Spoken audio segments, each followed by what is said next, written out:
TDP నేత జేసీ ప్రభాకర్ రెడ్డిపై సైబరాబాద్ పోలీసులకు ఫిర్యాదు చేశారు సినీ నటి బీజేపీ నాయకురాలు మాధవిలత. జేసీ ప్రభాకర్ రెడ్డి తనను అసభ్య పదజాలంతో దూషించారని, తన ప్రతిష్టకు భంగం కలిగించేలా మాట్లాడారని తెలిపారు. ప్రభాకర్ రెడ్డిపై పోలీసులు చర్యలు తీసుకోవాలని కోరారు.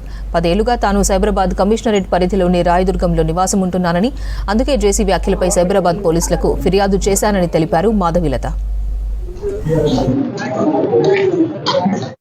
జేసీ ప్రభాకర్ రెడ్డి గారు నా మీద చేసిన వ్యాఖ్యలకు నేను హర్ట్ అవ్వడమే కాదు, అండ్ మోర్ ఆఫ్ క్షమాపణ చెప్పేశాను కదా అయిపోయింది అంటే, సో ఒక సీనియర్ పాలిటీషియన్ ఏం ఎగ్జాంపుల్ ఇవ్వాలి అనుకుంటున్నారు.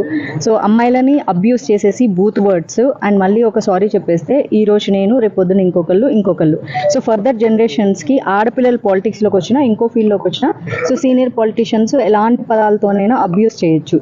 సో ప్రజలని సక్రమ మార్గంలో పరిపాలించాల్సిన నాయకులే ఇలాంటి బూతు మాటలు మాట్లాడేసేసి మాకు సరదా వచ్చేసింది, వయసుతో వచ్చింది, లేకపోతే ఆవేశంలో వచ్చింది అంటే వాళ్ళ ఫాలోవర్స్ కూడా ఎస్ దిస్ ఈజ్ రైట్, తప్పేముంది అని కూడా అంటున్నారు. సో ఇదే వాళ్ళ ప్రజలందరికీ నేర్పిస్తున్నారు. రేపొద్దున ఇంకొకరు కూడా అంటారు.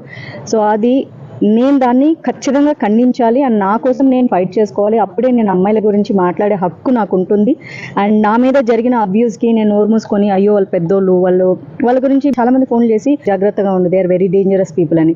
సో అంత డేంజరస్ పీపుల్ ఉన్నప్పుడు సో మాధవిలత తన అమ్మాయి నోరు మూసుకొని సైలెంట్గా ఉంటే రేపొద్దున అసలు ఆడపిల్లలు మీరు ధైర్యంగా ఉందని చెప్పే రైట్ నాకు లేని కారణంగా సో అది నాకు నేను ఛాలెంజింగ్గా తీసుకొని సో కమిషనర్ గారికి కంప్లైంట్ చేయడం జరిగింది. అండ్ ఏదైతే అబ్యూస్ చేశారో అండ్ వాళ్ళ బ్యాక్గ్రౌండ్ ఎలా థ్రెటన్ చేస్తున్నారు అండ్ అందరూ ఏమంటున్నారు అండ్ వాళ్ళ ఫాలోవర్స్ సో నాకు సోషల్ మీడియాలో ఎలాంటి